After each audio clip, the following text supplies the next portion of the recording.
Friends, share market में पैसा कमाना आसान नहीं होता है। आप इसे एक बिज़नेस की तरह ट्रीट करिए। जैसे बिज़नेस में आप हार्ड वर्क करते हैं, उसी तरह आपको इसमें भी हार्ड वर्क करना होगा। आपको इसमें कंसिस्टेंसी मेंटेन करनी है। आपको बहुत डिसिप्लिन रहना पड़ता है। अपने ट्रेड में एक कन्विक्शन रखना होता है।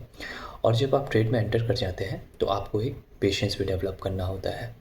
लेट्स से आप मार्केट में 50,000 रुपये लेके आ रहे हैं और आप ये एक्सपेक्ट कर रहे हैं कि साल के अंत तक आपको 50,000 रुपये का नेट प्रॉफिट हो जाएगा। सो ये रिटर्न एक्सपेक्ट करना अनरियलिस्टिक है मार्केट में।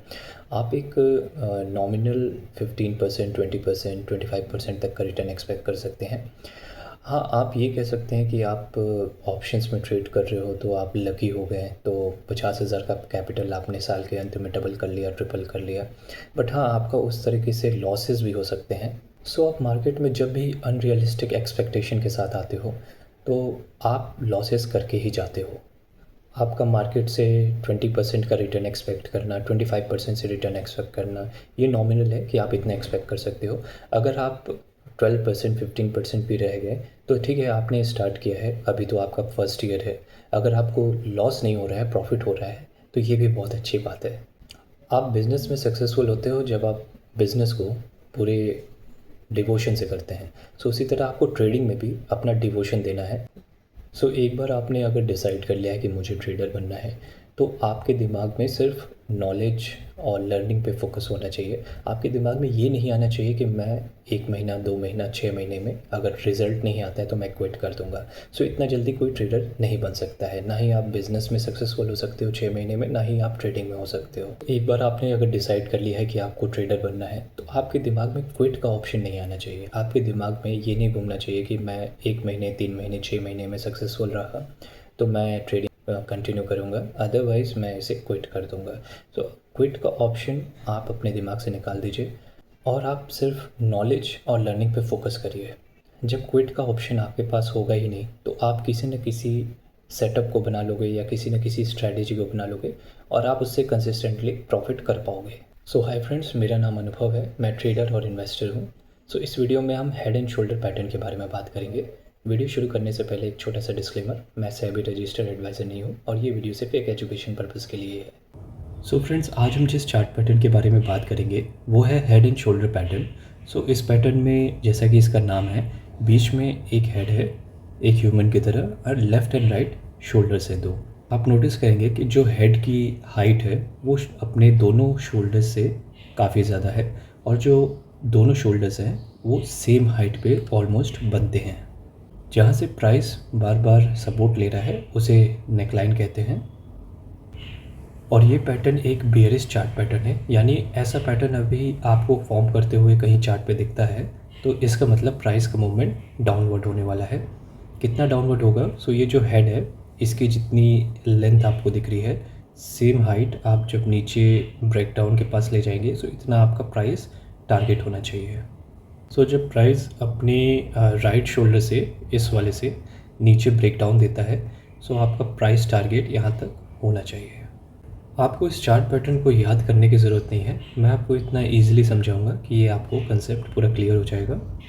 सो प्राइस कहीं अपने नेकलाइन के पास रहता है, यहाँ से प्राइस ऊपर जाता है, बायर्स आते हैं, पिछले रेजिस्टेंस के पास से प्राइस जो है यहाँ से रिजेक्ट होता है, अपने नेकलाइन के पास ये सपोर्ट लेता है। बायर्स इस फेस में सबसे ज़्यादा स्ट्रॉन्ग रहते हैं। यहाँ हेड बनता है प्राइस का टॉप, उसके बाद सेलर्स एक्टिव हो जाते हैं, यहाँ पे सेलिंग आता है जो कि वापस प्राइस को अपने नेकलाइन के पास ले जाता है।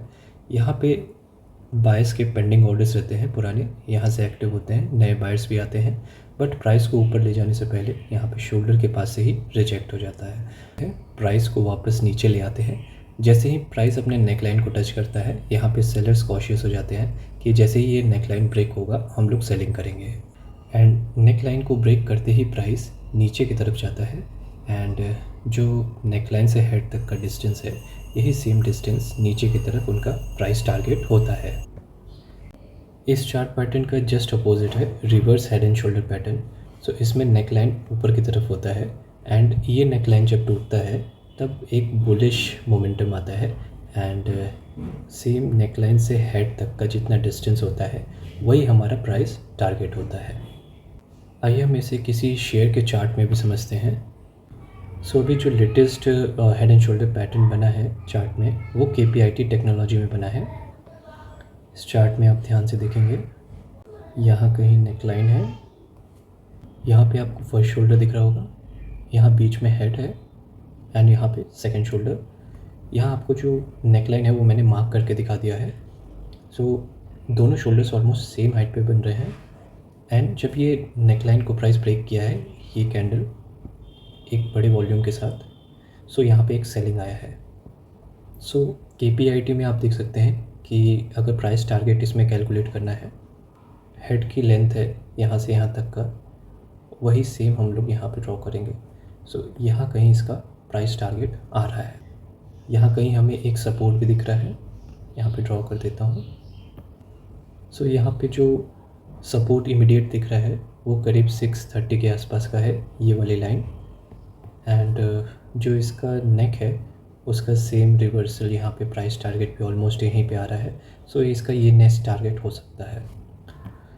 आइए इसे एक और चार्ट में समझते हैं दूसरे एग्जांपल से। सो मैंने यहाँ पे ITC का चार्ट लगाया है। सो ITC में भी अभी कुछ दिन पहले ये पैटर्न फॉर्म होते हुए दिखा है। ये शोल्डर है, ये इसका हेड है, ये सेकंड शोल्डर, यहाँ पे आपको नेकलाइन दिख रहा है, ये नेकलाइन ब्रेक किया है यहाँ पे। सो प्राइस का गैप डाउन ओपन हुआ है, प्राइस यहाँ पे गैप डाउन हुआ है, प्राइस का टारगेट भी अचीव हो चुका है नेकलाइन से काफ़ी ज़्यादा। सो ये जो डिस्टेंस है यहाँ से यहाँ तक का, उससे ज़्यादा ही प्राइस टारगेट दे चुका है, यहाँ तक प्राइस गया था। वीडियो के एनालिसिस अगर आपको अच्छा लग रहा है तो चैनल को ज़रूर सब्सक्राइब करें, इस वीडियो को लाइक भी ज़रूर करिएगा। मिलते हैं नेक्स्ट वीडियो में कुछ नया इंसाइट लेकर।